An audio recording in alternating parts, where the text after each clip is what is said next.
Namaste, Jai Hind, and welcome to this edition of The Right Stand.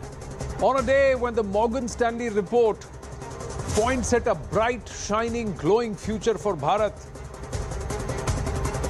Rahul Gandhi, on foreign shores, highlights the pains and the ills of Bharat, saying things are not going right. On a day when the Morgan Stanley report points at some of the risks that could stop this entire growth story of Bharat, Rahul Gandhi turns around and says, where is the growth story? On a day when Prime Minister Narendra Modi is in Rajasthan, prays and offers his respects at Pushkar and stands there and compares 10 years of UPA versus 9 years under Modi Sarkar, a day after the government led by him completes 9 years and says, this is what was there before, this is where we are now. We set up the face-off, ladies and gentlemen. The face-off since 2004 till 2023, the last 2 decades, nearly thereabouts. Who's taken the right stand for Bharat? And are the risks that have been highlighted in the Morgan Stanley report more important to highlight, or is the Vikas story pitched by the Prime Minister underlined by the glowing reports, review and predictions that have been made by some independent watchers across the world? India is the bright spot, everyone says. But along with the Vikas, has the Sabka Saath been delivered? Is there Vishwas after 9 years in Prime Minister Narendra Modi? Or is there merit in what Mr. Rahul Gandhi turns around and says that no, it's all bluster. On ground, the reality is different. When I walked the walk, the talk that was being said and the walk that I saw, they are 2 different stories altogether. We set up this debate with what Mr. Rahul Gandhi has said and what Prime Minister Narendra Modi has said. And then we get into the face-off here tonight on The Right Stand.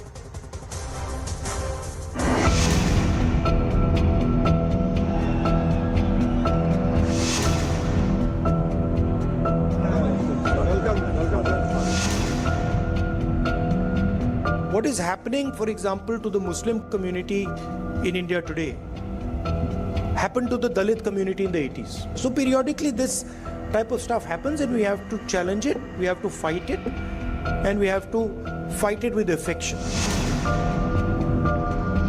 All the instruments that we needed to do politics in India, they were controlled by the BJP and the RSS.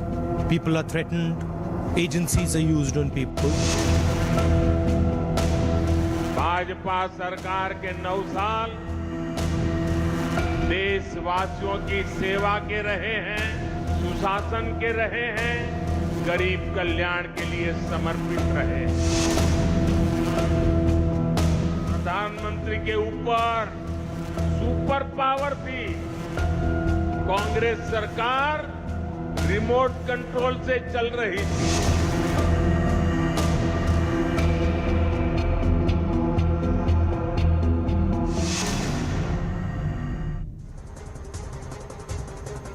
Well, it's a direct face-off. It is Bhai versus Bhai tonight on The Right Stand. Shehzad Poonawalla with me here in the studio. Tehseen Poonawalla should be joining us from Bengaluru, where the Congress has just wrested the mandate away from the BJP, from that capital city of the state of Karnataka. But Shehzad Poonawalla, how would you respond to what Mr. Rahul Gandhi has said on foreign soil? You see, on the one hand, पूरे दुनिया में बज रहा है भारत का डंका, whether it is President Joe Biden, whether it is the Morgan Stanley report, whether it's the GDP figures that have come out, whether it is Prime Minister Albanese. On the other hand, the Bharat Badnami Brigade has started off with their danka and their shanka against India, and they can abuse Prime Minister Modi, no problem with that. They can abuse the BJP, no problem with that. But 3 statements made by Rahul Gandhi. One, that the instruments of democracy are in the hands of BJP RSS. If that is the case, then how did they win Himachal and Karnataka? Point number 2, Rahul Gandhi says that look at the way Dalits were treated in 1980s. So he has admitted that in 1980s they were being treated badly, and whose government was there at that time. But today he starts saying that the minorities are not being treated well, that the Sikhs are not being treated well. Well, the Sikh community has the biggest grouse against Jagdish Titler. And who is Jagdish Titler's patron? It is the Congress party. And thirdly, today the statement is that he even says Parliament and Sengol, the same Sengol which is a pious instrument of not just transfer of power but Dharmadand, that has also been called as diversion. And Rahul Gandhi even attacks Bharatiya Sanskriti by saying that Shashwat Pranam. Shashwat Pranam is when all the 8 organs of a body touches the ground. It is the highest form of namaskar and pranam that we do to our Ishta Dev or to our parents. He compares that with lying down. You lie down on a couch, you lie down on the bed.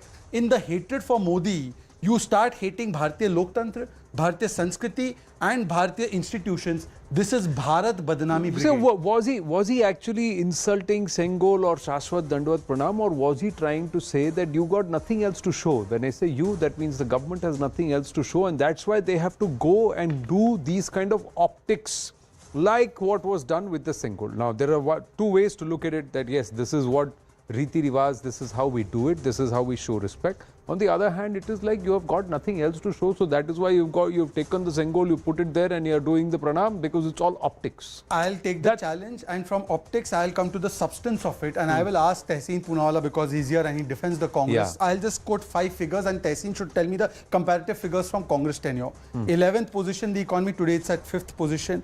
Highest FDI got in our tenure, $83 billion. Tehseen should say how much was the highest FDI that was got during UPA tenure. Highest foreign exchange, which is today $540 billion. How much was the foreign exchange reserve during the Congress party's tenure? Today there are 88,000 startups. How many startups were there during UPA period? Today there are 125 unicorns. How many unicorns were there during the UPA period? Today we have built 7 IITs, 7 IIMs and about 8 AIMs. How many IIMs, IITs, etc. AIMs were built in the 10 years of UPA period? Today we have given 12 crore farmers 2 lakh crore rupees as the Kisan Samman Nidhi. How much was given by them? Today we have given 11 crore people tap water connections. How many was given by them? Today we have given 3.5 crore people Awas. How many Pakka Awas was built by the Congress party? Today we have given 80 crore people free rations. How many people they gave rations? Today poverty is falling at a level of 12% per annum. It was falling at 8% per annam. Today inflation is at 4.5 to 5%. It was 10% plus during the UPA tenure. Now Tehseen can tell me 5 figures from their tenure and prove me wrong. Tehseen Poonawala, namaste, good evening. So Namaskar. You joined a little late, so the other brother got the early start. Now please respond. No, I'm glad he got the early start, because it'll be fun to bust some of the myths that have been created. And I absolutely, when Sri Rahul Gandhi ji speaks, and often the BJP terms him irrelevant, yet you have everybody from the honorable union ministers to the BJP spokesperson, including the one on your show, coming out and taking him on. If he was so irrelevant, why does everybody have to go attacking him? Because they know that what he's speaking is the truth. So Anand, let me expose first the BJP spokesperson on what Sri Rahul Gandhi ji said is absolutely the truth.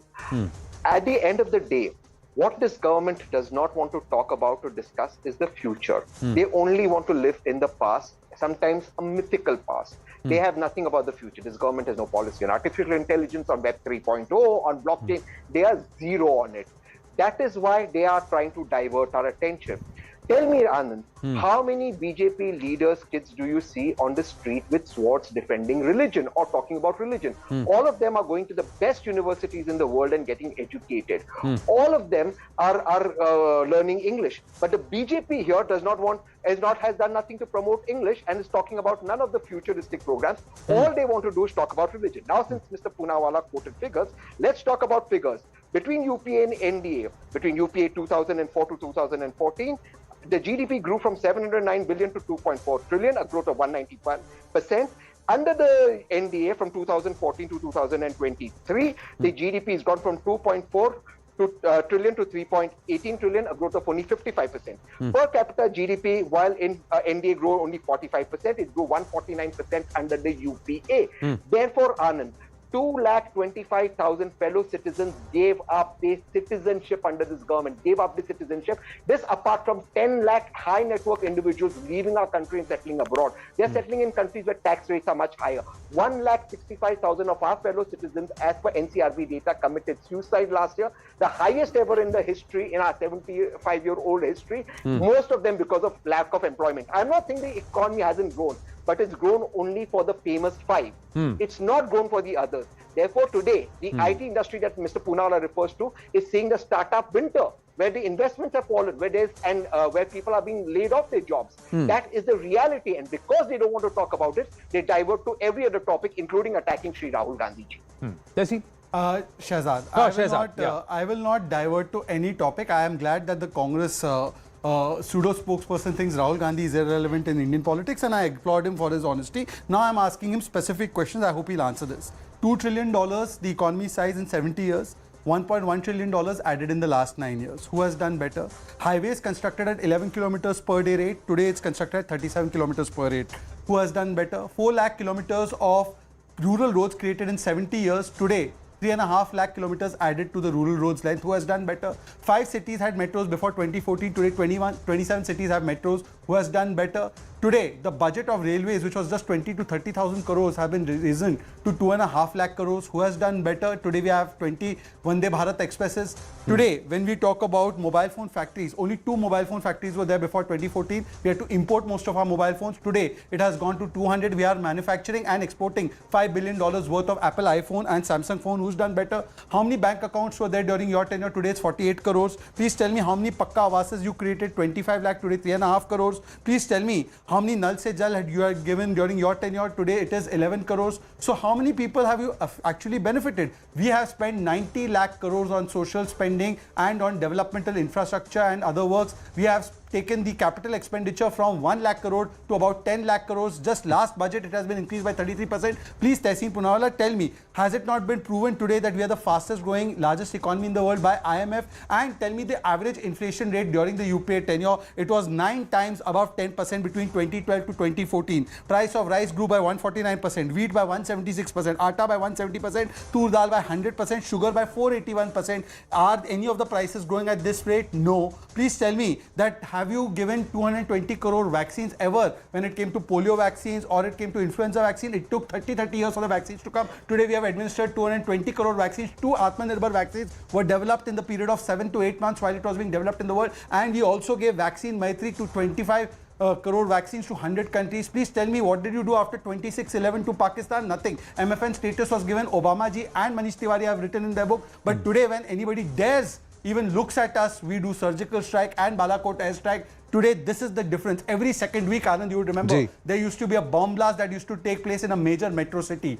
Today, except for the conflict areas, I would say, where, say, Jammu Kashmir, where the terrorism issue is still prevalent to some extent, and it has come down by 50 to 60% after Article 370 has been removed. But except for those areas, there is no terrorist attack that is taking place like 26/11 or like Bengaluru, Pune, Mumbai, Hyderabad attacks used to take place. So, Tehseen Poonawalla, please tell me on which front are you there to show your track record which is comparable to ours?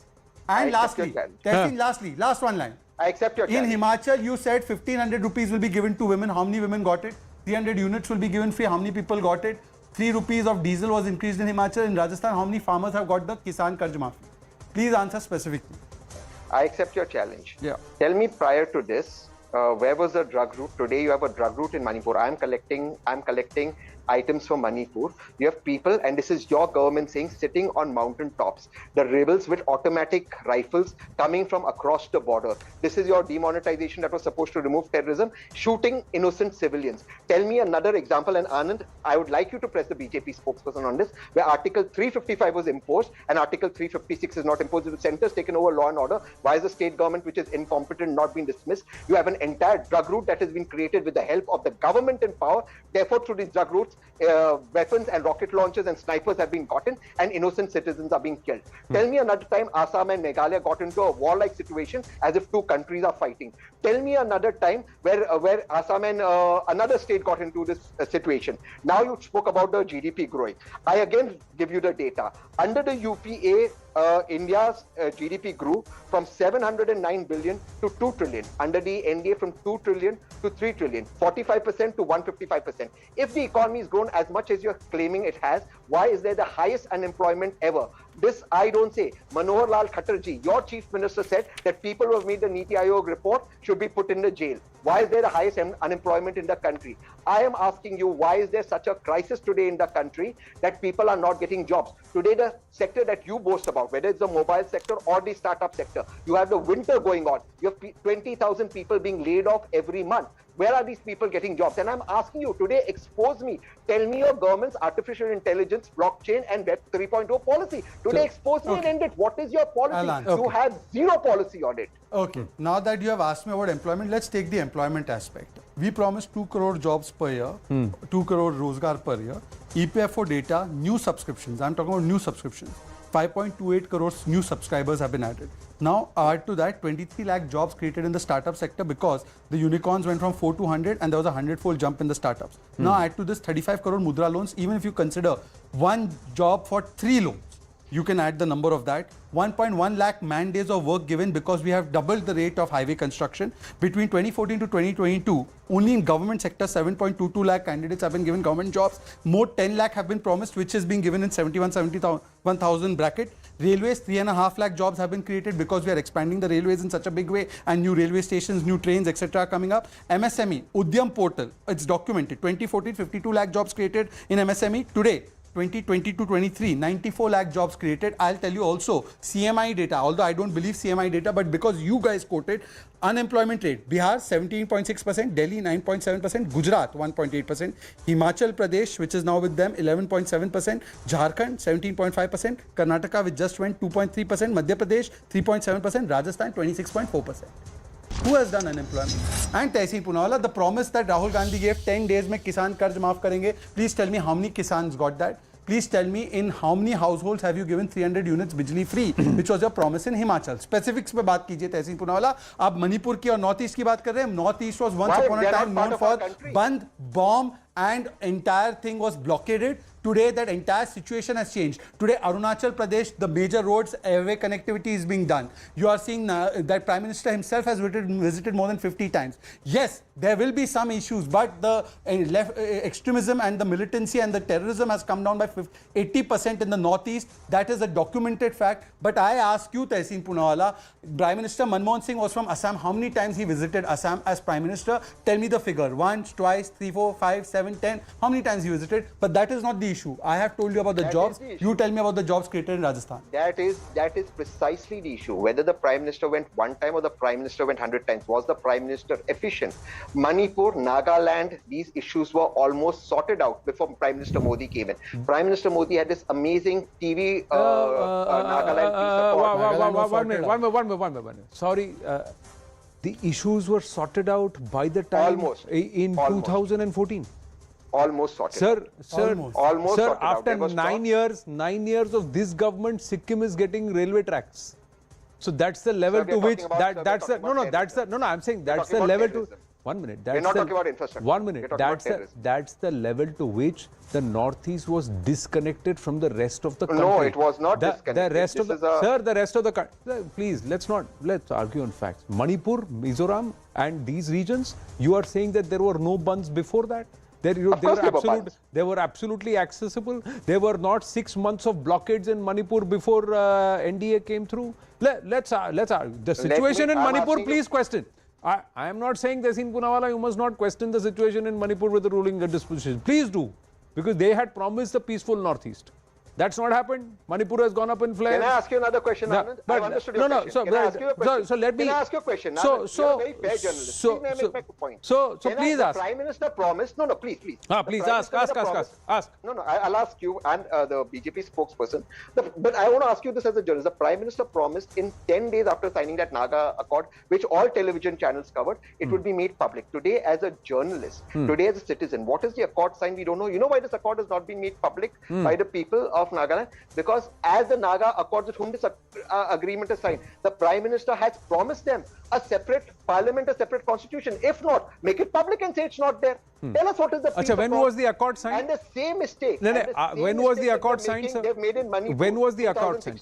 2016. And the how many rounds of elections have happened in Nagaland after that? One, the BJP won. With the help of these rebels. And it won in Manipur with the help of these rebels. One round of election has happened in Nagaland after that. One second. I'm talking about the recent election in Nagaland, the BJP. That happened 7 years after. That happened 7 years after the accord was signed. If you say, No, as sir, you are alleging that this is the content of that accord, and 7 years after that accord, where a separate parliament and all, as you are alleging, was signed, there is an election flag that also for Nagaland. no, there is a but is there a The separate rebels flag? say If that is here, has it manifest, sir? Who Fair has point. got the One mandate? second. Who has got the mandate? Sir, I am on your show. Please allow me to speak because if you keep interrupting me, there's no point in me being there. Allow me to speak. I'll make my point. I've got your question. If your question is so long, my answer comes because you keep interrupting me. I will give you my answer. Tehseen, you're saying it is my show. Can I tell you Yes, from sir. 8:01 Allow me to no, speak. 1 minute. Tehseen, from 8:01 to 8:15, it's only the two of you who have spoken. I have not spoken. I have just Yeah, but spoken now now. you're- but you Now are- I'll but you rest. You continue please to answer. ask me. You please answer. No, I'm you please make your point and then let Shehzad respond. I'm grateful. I'm grateful that you've allowed me to make Go my ahead, point. please. Please hear me out. The Nagaland Accord has particularly not been made public exactly because these things have to be hidden. If not, why should me as a citizen and you as a journalist not get the Nagaland Accord at my government is fine. I am one. This follows Okay, complete, please.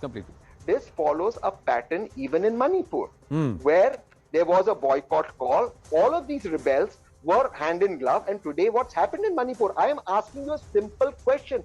Tell me another example since our independence where Article 355 has been imposed and Article 356 has not been imposed. Okay. Now, Shehzad is answering it. Shehzad is answering your question. One line. Okay, one line. Please. Just one Yeah. line. Today, the Chief Minister of Manipur and his advisors are on television channels saying that the drug route and the drug money has come into Manipur. If this is true and those guns have come from across the border, hasn't demonetization failed? Hasn't the Prime Minister failed? Hasn't this government failed? One minute. Sir, you are also relatively well read and beyond the political sphere. You understand where the golden triangle is and where the golden crescent is.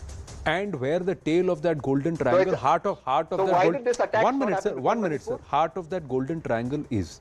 Okay, so when you make an argument or when you make an accusation, please have a certain level of brevity also when you make this consideration. Imagine for how long this racket has been happening. Okay, but you please, the allegation on you is... No, I know the allegation. Before Shehzad responds, I want to tell our viewers, this is a classic shifting of the goalpost in the direction of the argument and the place where it suits you. That's what Tehseen Poonawalla has done, so credit him for that. Yes, Shehzad, respond. Anand, I have witnessed this for 33 years, so I'm not new to this kind of... the answer that he had to give was on the jobs in Rajasthan. We'll come back to that. On the jobs in Bihar. We'll come back on to the that. promises in Himachal. And the audience of Right Stand, they don't have weak memory. They can see through Tehseen's tactics. But because Tehseen likes to indulge and get exposed, here Tehseen is some data for you. Incidents between 2006 to 2014 about Northeast. 8,700 incidents.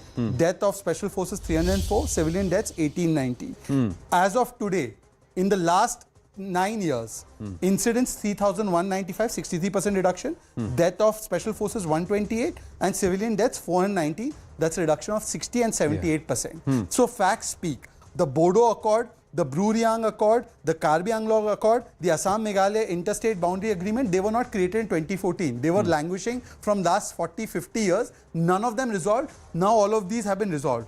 Yes, the situation in Manipur became tense. The Home Minister, no less, is there. Congress did nothing except to make more differences there. But having said that, today it's not the issue of Northeast. We can have a separate discussion if you want on that. I am telling you my track record for 9 years of what my government has done.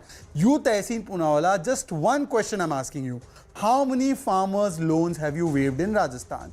10 lakh jobs promised by you in Bihar. How many jobs have you given in Bihar? Google करो थोड़ा सा. हिमाचल में 1500 रुपए कितनी महिलाओं को दिया? उन्होंने मांगा है राहुल गांधी से. 300 यूनिट बिजली फ्री देने का वादा था. आपने बिजली के दाम बढ़ा दिए. Highest VAT on petrol and diesel is in Rajasthan. 3 rupees of diesel has been increased in Himachal the moment you came. Tehseen Poonawalla, please tell me what was the average inflation rate during the UPA tenure between 2004 to 14? What is the average inflation now? Please tell me, Tehseen Poonawalla, that what was the foreign exchange reserves that when you left the government and you went, and what is the foreign exchange reserves now? Despite COVID and Ukraine crisis, how much FDI has been got by India, and how much FDI maximum was reached in 2014? Please answer these on facts. Tehseen, you are 5 years elder to me. I hope you are not as uncomfortable speaking on facts as I am. No, you are the one who's actually running away from facts, because when I exposed you in Manipur, you said this is not the show for that. When you clearly claim Northeast was the most peaceful under this present government, and you are not talking about the people displaced in Manipur. So let's talk on the economy. The same report that you quote out of says the lowest unemployment is in Chhattisgarh. Why don't you credit the Congress government about it? The highest unemployment is in the state of Haryana, that's BJP. You selectively choose Rajasthan from in between and some other Congress ruled state. Yes, Congress ruled states have to still fulfill all the promises that have been made. Please release our GST money. Why haven't you released the GST money? Because you don't want to release the promises GST were money contingent on GST money. State. Of course, it's dependent on GST money. It is really? state money. Did you put that right in the manifesto? And by the way, all GST dues have been cleared. Which year's GST dues of Rajasthan is remaining? Please give me official figure. Please, and the fine in the last. Look, Kisan Karz Maafi, last 1.5 years, you have not got any money in Rajasthan from GST. From your share. Not been cleared. All dues have not been cleared. Secondly, tell me how much dues left. Rajasthan, how much dues left?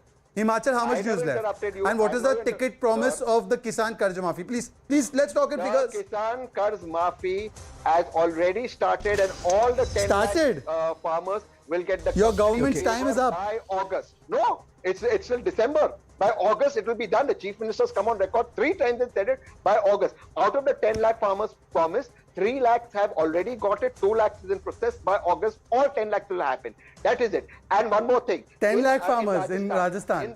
Sir, again you are interrupting. In Rajasthan, 10 lakh farmers. Sir, sir, if you keep interrupting me, I cannot talk. Talk, sir. Either you allow me to speak or you don't allow me to speak. Can I make my point? How many houses you constructed in UPA's 10 years? Pakka houses? Sir, are you the anchor or am I? You made I am asking you a question. You asked me several questions on Manipur. I answered them. Now, no, you didn't. You ran away. Please allow me to finish. Okay. Now to Tehseen. No, I'm not yet done. One second. Tehseen and Shehzad, I'm not done. I've been interrupted. I just have one point to make. Sure. Okay, Shehzad please. claims the economy. Just one point. Yeah, please. Shehzad claims the Please. economy is doing very well. I absolutely want to say, let's for a minute concede that. Now, by Shehzad's own statement on this show, he says, we are amongst the fastest growing economy in the world. We're going to end at about 6% this current financial year. Great. At 6%, the first quarter was 13%, the second quarter was 8%. That means our GDP growth has dropped down to 3%. And you're talking we're the fastest growing in the world? If 13% was the first quarter for this year and 8% second, and you're ending the year at 6%, what is your GDP growth for the last 2 quarters dropped down to 3%? Why don't you want to speak about that? You won't speak about it because it conveniently does not suit your narrative, just like you bring in Rajasthan unemployment, which is not the highest in the country. Haryana is, and you won't bring in Chhattisgarh. My point is, we were supposed to talk 9 years of UPA, 9 years of Modi Sarkar versus 10 years of UPA. You brought the narrative down and the discourse down to Manipur when the questions were asked about UPA versus NDA. So, yes, this shifting of goalposts, everybody is past master in debating and trying to wear the argument to where it is convenient. Now, I have only 4 minutes on this debate, gentlemen. Largely, I'd like you to come back. We've talked about the Vikas aspect. The jury is out for the viewers to decide who's won the narrative, 10 years of UPA versus 9 years of Modi Sarkar on the Vikas narrative. The second aspect that Mr. Rahul Gandhi spoke about today, Shehzad, was on the Vishwas aspect. Where you made the comparison ki 80s Dalit, but he also said today all minorities are afraid, unsettled. Sikhs, Muslims, Christians, and then again Dalits and tribals, everybody is unsettled. Because this government is not actually walking the talk or walking the path of Sabka Saath and Sabka Vishwas. PM Fasal Bima 70% beneficiary SC/ST OBC, PM Kisan 63%, PM Awas 60%, scholarship 60%, Mudra loans 50%, constitutional status given to OBC Commission first time now. PM is a OBC community person who has completed his tenure. Maximum number of OBC ministers in this particular cabinet. As far as the Muslims and the minorities are concerned, when 80 crore people are getting food, Mohit, Madhav and Matthew all are getting. When toilets are given to 11 crore people, Shilpa, Sultana, Sandra, all have got. But I want to ask them who said first right of resources belongs to minorities. And they never even did that because the Sachar committee report shows that the position of Muslims in Gujarat is far better than position of Muslims in, say, states like Bengal. All the big riots, Hashimpura, Meerut, Malyana, Bhagalpur, Ahmedabad, Nelli, Jalgaon, all of these anti-Muslim riots took place during Congress tenure. Tell me one place where they have given the conviction or saza. And the Sikh genocide took place during Congress watch. It was justified. Jagdish Titler is Tehseen Poonawala's colleague in the Congress party.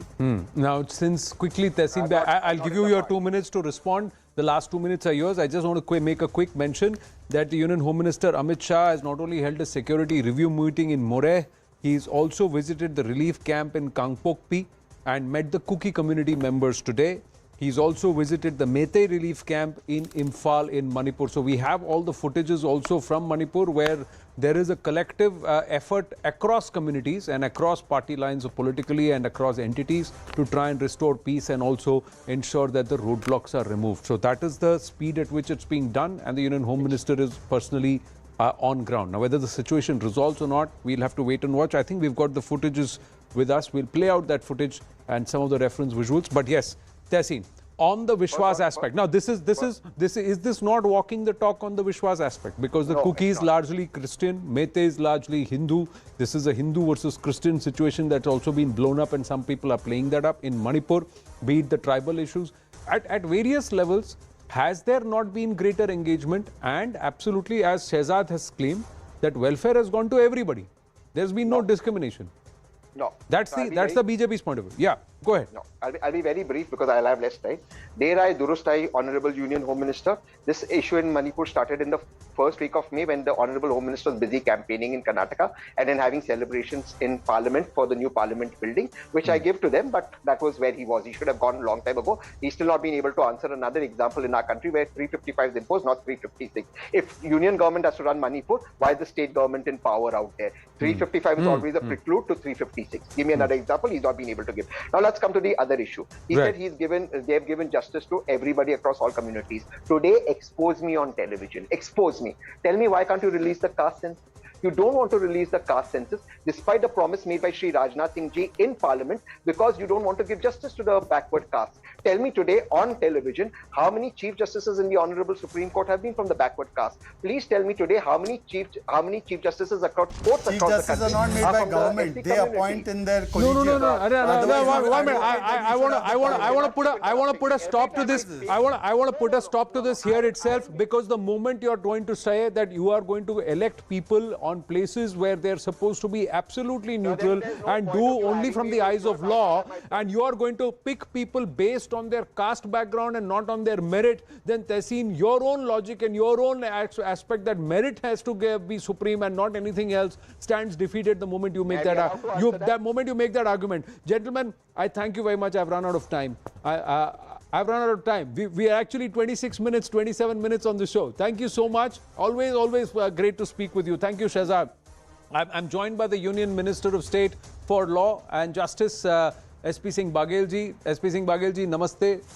जय हिंद, धन्यवाद हमसे बात करने के लिए। मैं जल्दी से आपसे पूछना चाहता हूं, 9 साल मोदी सरकार के हो गए। सबसे पहले मेरा प्रश्न आपसे यही है कि इन 9 सालों में आपके हिसाब से, आपके अनुसार सबसे बड़ी उपलब्धि क्या रही?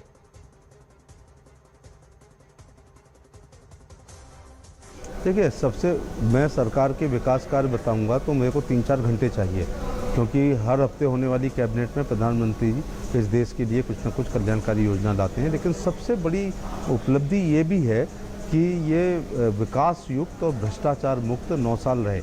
9 साल लुटियन जोन की काजल की कोठरी में कोई प्रधानमंत्री रहे और एक भ्रष्टाचार का दाग ना लगे, ये साधारण बात नहीं है। ऐसा कोई नेता नहीं कर सकता। कोई अवगढ़ व्यक्ति, कोई फकीर टाइप का व्यक्ति, कोई साधु टाइप का व्यक्ति ही ऐसे काम को कर सकता है। एक शेर सुनाता हूँ कि ना मांझी ना रहबर ना हाथ में हवाएं है, कश्ती भी टूटी एक ऐसा सफ़र है, फ़कीरी का अपना अलग ही मज़ा है, न पाने की चिंता न खोने का डर है। तो हमारे प्रधानमंत्री ने विकास युक्त और भ्रष्टाचार मुक्त ये 9 साल दिए हैं। ये 9 साल बेमिसाल हैं जी। तो लॉ एंड जस्टिस के साथ साथ वो कार्यभार आपने संभाला काफ़ी समय तक। अब चाइल्ड वेलफेयर, हेल्थ, इन पर आपका फोकस रहेगा। काफ़ी सारे चेंजेस हुए हैं।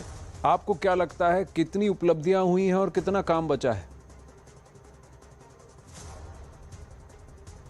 देखिए, काम तो हमेशा बाकी रहेगा, क्योंकि ये विकासशील देश है, ये विकसित राष्ट्र नहीं है। लेकिन हमारे लॉ एंड जस्टिस में भी आप देखो कि प्रधानमंत्री जी के नेतृत्व में गरीब लोगों को न्यायिक सुविधाएं देकर न्यायिक अंत्योदय करने का काम किया है। जैसे टेली लॉ, जी, न्याय बंधु, प्रो बोनो स्कीम ला करके निःशुल्क हमने विधिक सहायता देने का काम किया है। प्रधानमंत्री ने 7,000 करोड़ रुपए देकर virtual court, virtual hearing, video conference, e court के लिए पैसा दे करके जो है पेंडेंसी को कम करने का काम किया है। और 1400 ऐसे कानून जो रानी के ज़माने के थे, जो हमारी गुलामी के प्रतीक थे, उनको समाप्त किया है। और अभी एक बड़ा काम होने जा रहा है कि इंडियन पीनल कोड और आईपीसी, सीआरपीसी और इंडियन एविडेंस जो 1800 कुछ की हैं, जो अंग्रेज़ों ने अपने माफिक बनाए थे, उसमें बहुत बड़ा परिवर्तन प्रधानमंत्री जी और गृह मंत्री करने जा रहे हैं। जहाँ तक ये स्वास्थ्य एवं परिवार कल्याण विभाग की बात है, जो हमारा पेंडेमिक पीरियड था, उसमें WHO ने मोदी जी के मॉडल की प्रशंसा करी। 66 साल में जितने मेडिकल कॉलेज बने, उससे ज़्यादा 9 साल में बने। 66 साल में जितनी एम्स बनी है, उसके से ज़्यादा 9 साल में मोदी जी के कार्यकाल में। 66 साल में जितने PGI बने, उससे ज़्यादा 9 साल में बने। 66 साल में जितनी मेडिकल की सीटें थी, 9 साल में उससे ज़्यादा बढ़ा दी गई हैं। 2 करोड़ 20 लाख लोगों को वैक्सीनेशन करना पूरे देश को, ये बड़ी काम थी। और वेंटिलेटर नहीं बनते थे तो वेंटिलेटर बनाया, मास्क बनाया, ऑक्सीजन के सिलेंडर बनाए, ऑक्सीजन के प्लांट बनाए। तो precaution is always better than cure. तो भगवान करे कोई देवी आपदा ना आए, अगर आती है तो मोदी जी के नेतृत्व में देश अब स्वास्थ्य के मामले में आत्मनिर्भर हो। देखिए ये आंकड़े, आप, मैं जब भी सरकार में मंत्रियों से बात करता हूँ, SP सिंह बाघेल जी, सबके पास आंकड़े फिंगर टिप्स पे होते हैं, लेकिन ये आंकड़े क्या जमीन पर दिख रहे हैं? क्योंकि विपक्ष का ये आरोप है कि ये सब बहुत सुंदर पैकेजिंग है, ग्राउंड पर कुछ हुआ नहीं है, उपलब्धियां नहीं है, डिलीवरी नहीं। मैं इस मामले में कहूँगा, जो प्रधानमंत्री जी ने 10 लाख रोजगार का वादा किया था, हर महीने की 22 तारीख को हम सारे के सारे 70-75 मंत्री 70-75 जगह जाते हैं और वहाँ पर अपॉइंटमेंट लेटर उनको देते हैं। तो ये तो सबको दिखाई पड़ रहा है। दूसरी बात है कि स्टार्टअप में बहुत लोगों को रोजगार मिला है, स्वरोजगार बहुत लोगों को मिला है। और सबसे बड़ी बात है कि केंद्र सरकार और भाजपा शासित राज्य सरकारों में जो नौकरी लग रही हैं, वो पूरी पारदर्शिता से लड़ रही हैं। क्योंकि ग्रुप ए में केवल इंटरव्यू होंगे, ग्रुप बी के नॉन गेस्टेड के नहीं होंगे, और बी और सी में तो इंटरव्यू नहीं होंगे। अब आप पूछोगे कि इंटरव्यू खत्म करने को मैं देश की बड़ी उपलब्धि मानता हूं, क्योंकि इंटरव्यू लेने के लिए नहीं हुआ करते थे पूर्ववर्ती सरकारों में, इंटरव्यू निकालने के लिए होते थे। लेना है तो आगरा की स्पेलिंग बताओ और नहीं लेना है तो चेकोस्लोवाकिया की बताओ। तो हम लोग हाई स्कूल इंटर की मार्कशीट को मोम में मढ़वा के रखते थे, रोजगार कार्यालय जाते थे, निकले हुए फॉर्म भरते थे, लिखित परीक्षा पास करते थे। पिताजी पर रुपए नहीं होते थे रिश्वत के, और बरादरी पर बड़ा नेता नहीं होता था जो मुख्यमंत्री द्वारा भेजे जाने वाली सूची में नाम अंकित करा दे, इसलिए बेरोजगार हो गए। अब जो बच्चा आ रहा होगा उसको कोई रोक नहीं पाएगा, जो नहीं आ रहा होगा उसको कोई ले नहीं पाएगा। इंटरव्यू समाप्त करना आज़ादी के बाद के बड़े कामों में से एक काम है। लेकिन लॉ एंड जस्टिस की अगर बात करें, जो इससे पहले आपकी मिनिस्ट्री थी, आप MOS थे वहाँ पर, तो जुडिशरी और एग्जीक्यूटिव के बीच तनातनी की बात हुई है। इसको लेकर काफ़ी आलोचना हुई है, टिप्पणियां हुई हैं। कहा जाता है कि सिस्टम्स का डिग्रेडेशन हुआ है पिछले 9 साल में। ये आरोप राहुल गांधी बार बार लगाते हैं, आप क्या कहेंगे? नहीं, मैं इसको इस बार इसलिए नहीं कर रहा हूँ। हमारे संविधान निर्माताओं ने कार्यपालिका, विधायिका और न्यायपालिका के अधिकार और कर्तव्य और लक्ष्मण रेखाएं बहुत स्पष्ट की हैं। किसी को किसी की लक्ष्मण रेखा में प्रवेश नहीं करना चाहिए। और ये हमारा ही देश है कि एक वोट से कोई चुनाव हारता है तो स्वीकार करता है, लोअर कोर्ट के डिसीजन को मानता है, उसके अगेंस्ट सेशन जाता है, सेशन से ऊपर हाई कोर्ट जाता है, हाई कोर्ट से ऊपर सुप्रीम कोर्ट जाता है। जुडिशरी एक इंडिपेंडेंट संस्था है, सब लोग उसका सम्मान करते हैं और देश के लोगों की विश्वसनीयता भारत तो आप इस क्रिटिसिज्म को, मंत्री जी, आप इस क्रिटिसिज्म को नकारते हैं कि मोदी जी के अंडर इंस्टीट्यूशंस को वीकन कर दिया गया है, कमजोर कर दिया गया है? बल्कि मोदी जी की सरकार में CBI, Congress bureau of investigation नहीं है।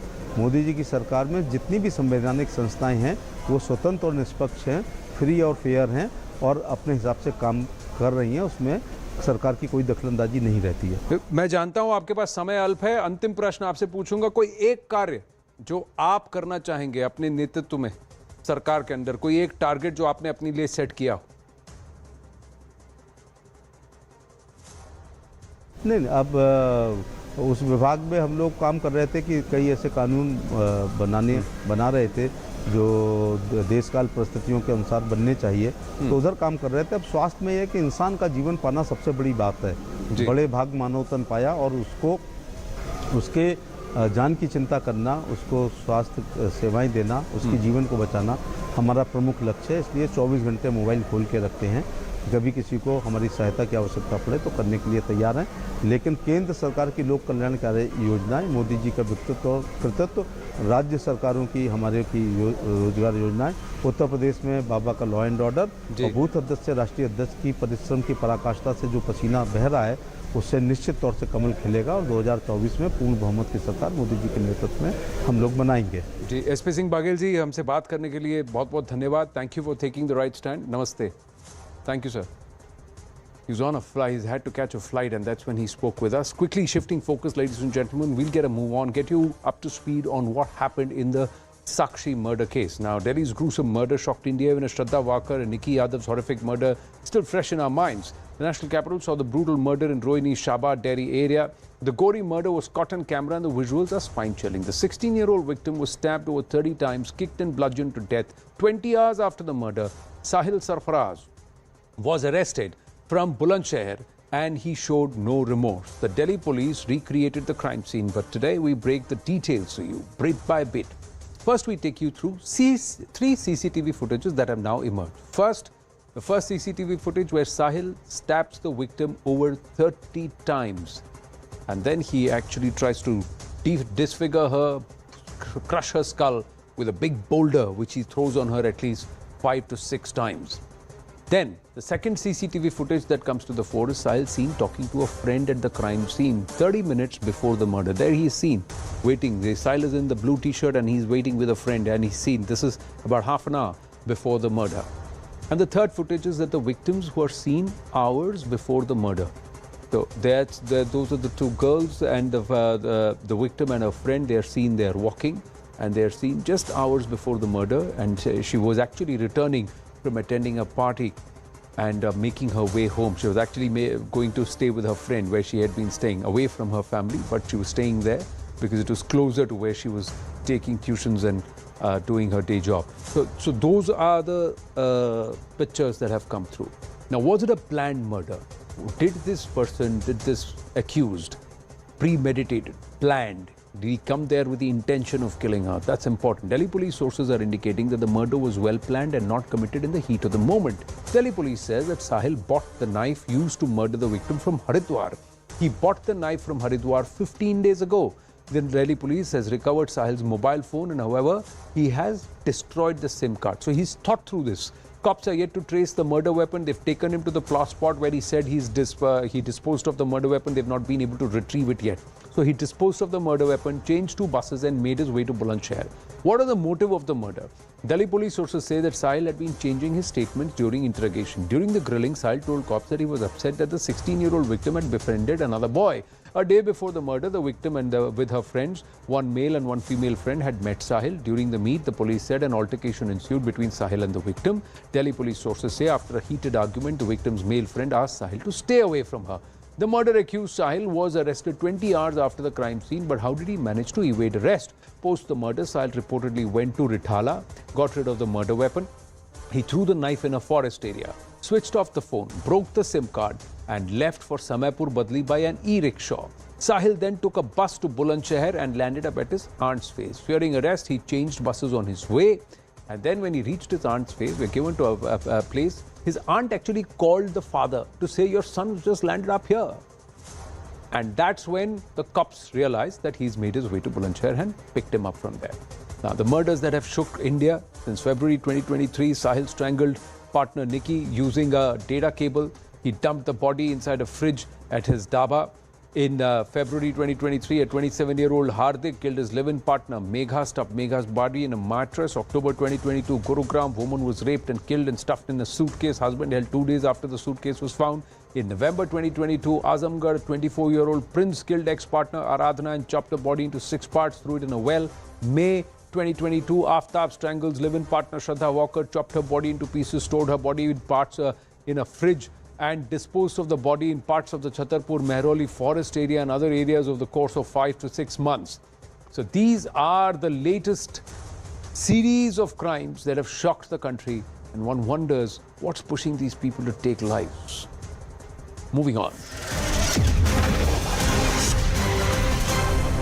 Global embarrassment for Pakistan, even as the country is battling economic issues and is facing political turmoil. Imran versus Shehbaz issue has reached the United States. According to reports, a campaign has been launched by Pakistani origin PTI supporters and doctors in the US, which will highlight alleged human rights abuses and fascism in Pakistan. The truck that's being used for protest has forced disappearances, death of democracy and custodial torture displayed on it. The campaign reads, "Say no to state violence." The PTI supporters are set to launch the campaign in all Western nations, and several advertisement trucks have been hired by the community and supporters. The trend is hashtag Pak under siege that's been made viral, with that highlights the current political turmoil and human rights issues in Pakistan. On that note, ladies and gentlemen, I'm going to take a very short break. When we come back, Vishnu Jain, Supreme Court advocate, joins us as he takes the right stand to take us through what happened in the Allahabad High Court on the right to pray maintainability suit. Stay with us.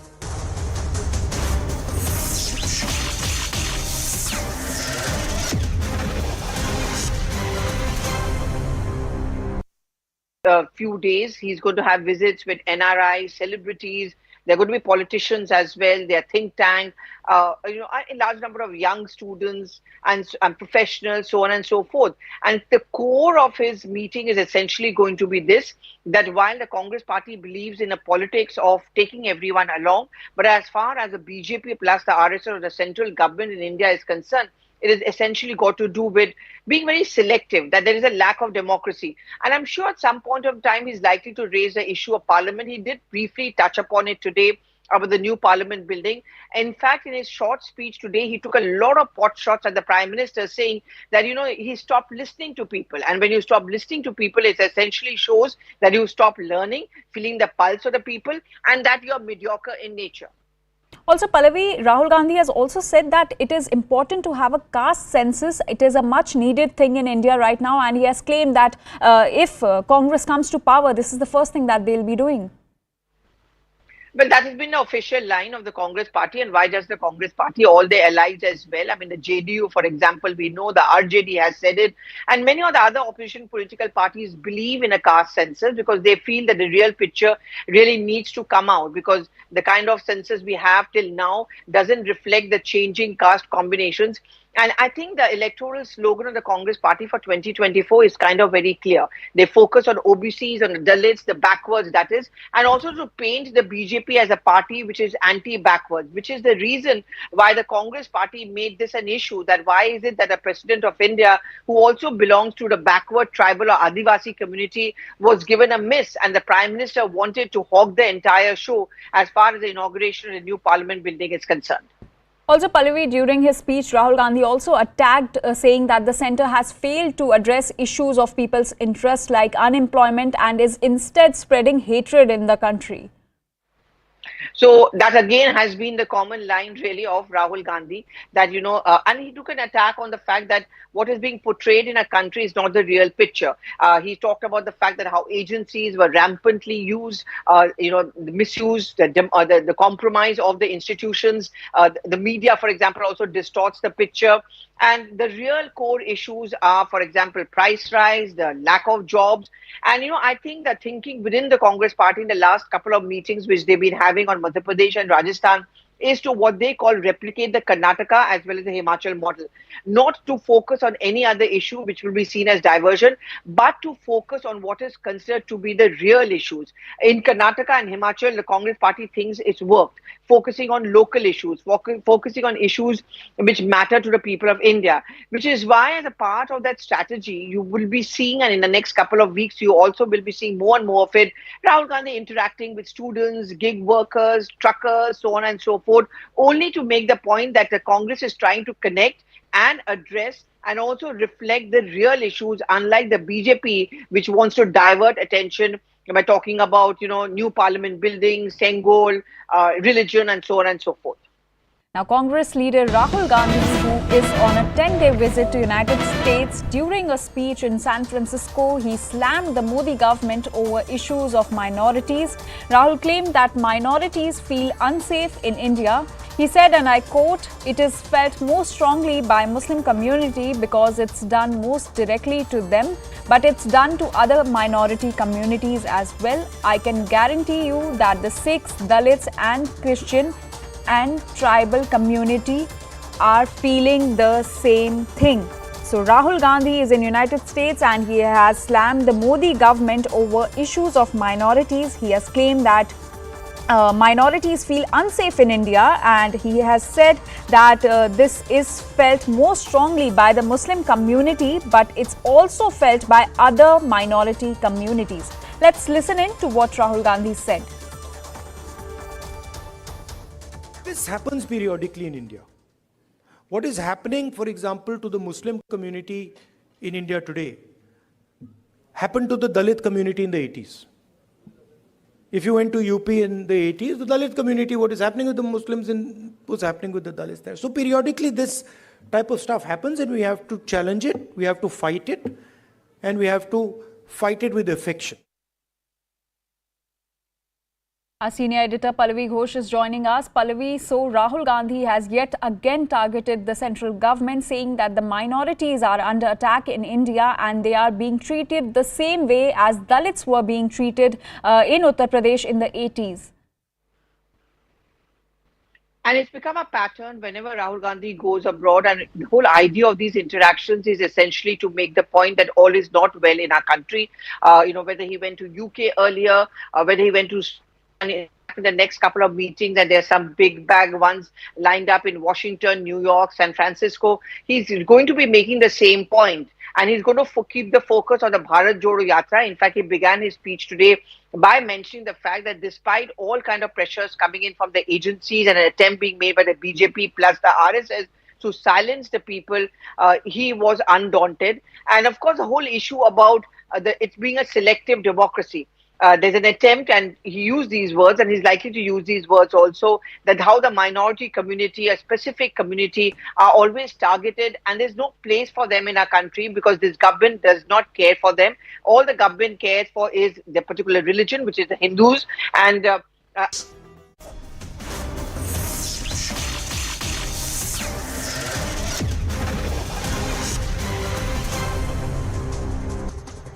Back on the right stand with the update that the Allahabad High Court has dismissed a plea filed by the Anjuman Intizamiya Mosque Committee against the Varanasi court order that said that the Hindu side plea of seeking the right to pray inside the Gyanvapi mosque Parisar at the Shringar Gauri area, that is maintainable. The High Court order means that Allahabad High Court has upheld the maintainability of the Hindu side's plea. Hindus have been demanding the right to pray to the Vigrahas or the Murtis that have been kept inside the Gyanvapi mosque complex. Let's try and go across to Vishnu Jain joining us live. Vishnu Jain, can you take us through what happened and what was the argument?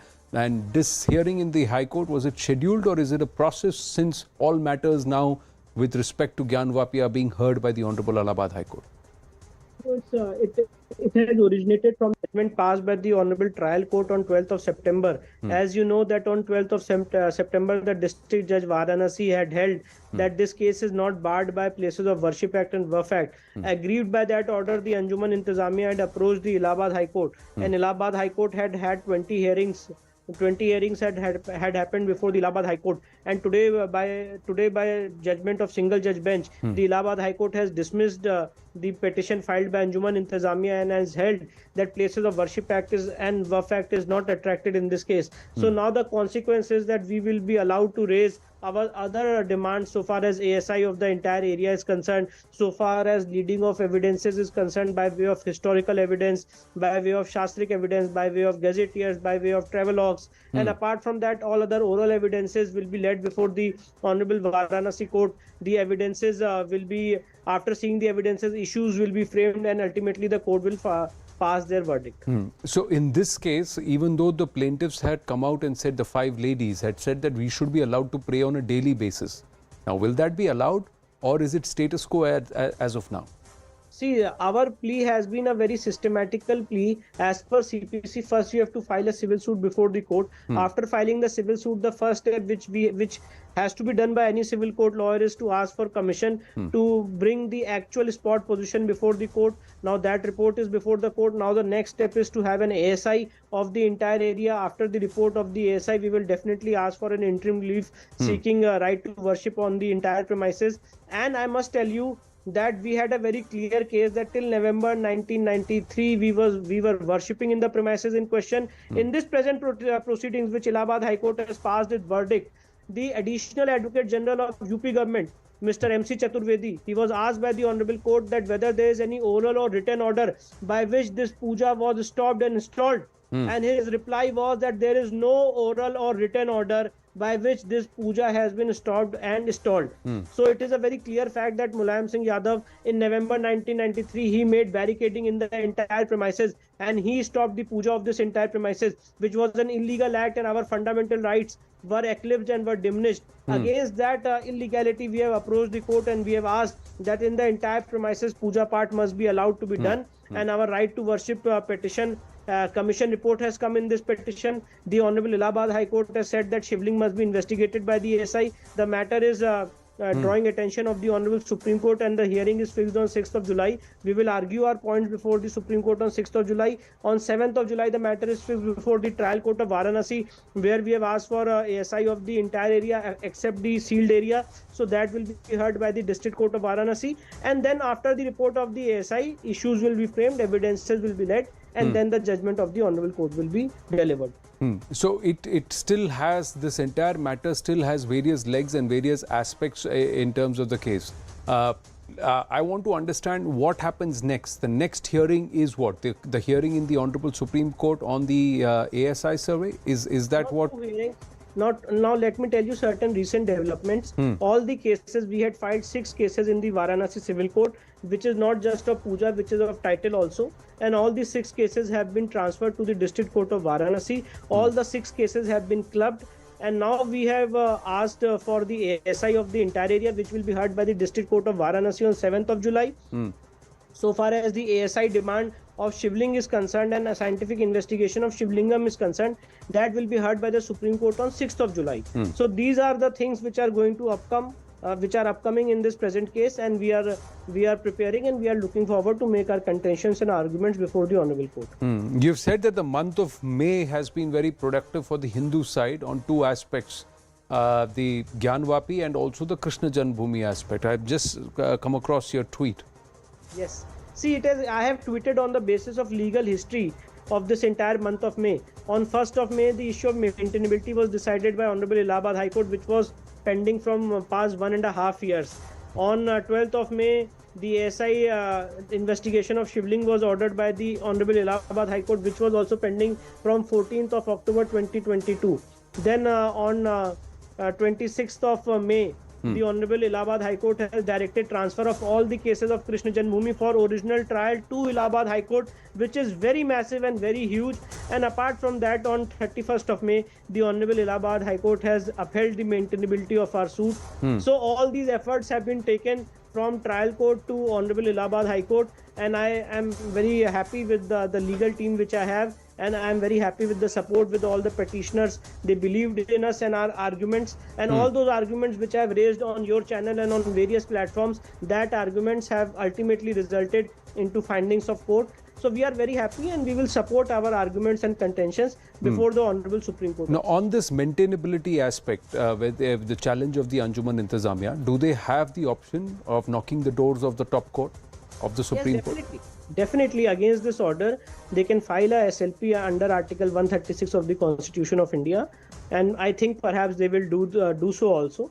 And we are also ready. We will file our caveat before the Honorable Supreme Court. We will make all our contentions and arguments before the Honorable Supreme Court. I have a very simple case that this case is not barred by Places of Worship Act. Rather, this case is a blatant violation of Places of Worship Act, because Places of Worship Act has been enacted in 1991, while the fact of the matter is that in November 1993, the Vyas Parivar was doing puja beneath the cellar, in the cellar, and on western wall of the so-called mosque we were worshipping, and on various parts of the so-called mosque, various portions of the so-called mosque we were worshipping, which was illegally and completely in violation of the Places of Worship Act. The then government had ousted it from the possession of the property, and therefore it's a clear violation of Article 25, and we will raise all these contentions. So you have photographic evidence of 1993, and today you have said in court, the Advocate General of Lucknow of the UP government has said that there is no written order. No written order. I am saying it with utmost sense of authority on your channel, that there is no written order or oral order by which the puja of Ma Shringar Gauri, which happens on the western side of so-called mosque, is stalled. And till date, we are able to touch our vigre, we are able to do puja on the western side of so-called mosque only on one day, that is on the 4th day of the Navratra, which happened this year also. So I am asking a question, that are we living in a constitutional country? Is this constitutional? Is this legal? Has any authority right to stop puja without any written order, without any oral order, just by their whims and fancies? Like this, can you play with the beliefs and faiths of thousands and crores of Hindus? And therefore, we have approached the court of law, rightly so, saying that our right under Article 25 has been infringed, and this suit is for enforcement of our rights under Article 25. Right. Vishnu Jain, thank you very much. You are anticipating that the Muslim side will move the top court and that you will file a caveat so that your part is also heard.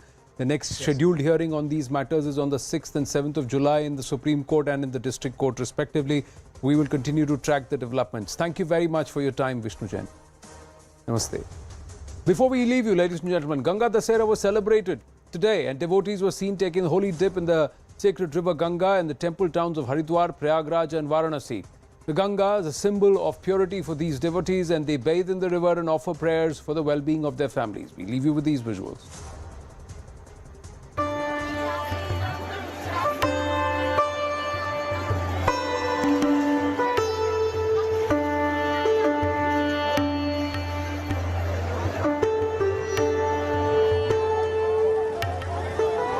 आज गंगा दशहरा है और ऐसे में माँ गंगा का सानिध्य और उनके दर्शन का, उनके स्नान का अगर काशी में सानिध्य मिल जाए तो इससे बड़ा पुण्य फल और कोई नहीं हो सकता इस जीवन में। आज के दिन गंगा स्नान करने से और खासकर गंगा पूजा करने से विशेष फल प्राप्त होता है। जो व्यक्ति गंगा स्नान करते हैं या और लोगों को, गरीबों को दान देते हैं, ब्राह्मणों का सत्कार करते हैं, महापुरुषों को सत्कार करते हैं, अपने माता पिता की वंदना करते हैं, इस कार्य करने से घर के अंदर खुशहाली रहती है। बहुत ही ज़्यादा मज़ा आ रहा है, जैसे कि आज गंगा जी का जन्म हुआ है और आज के दिन जैसे कि बहुत सारे लोग आए यहाँ पे, बहुत सारे मतलब सबके दिल में ऐसी खुशी है जैसे कि मतलब हर साल एक नया हो।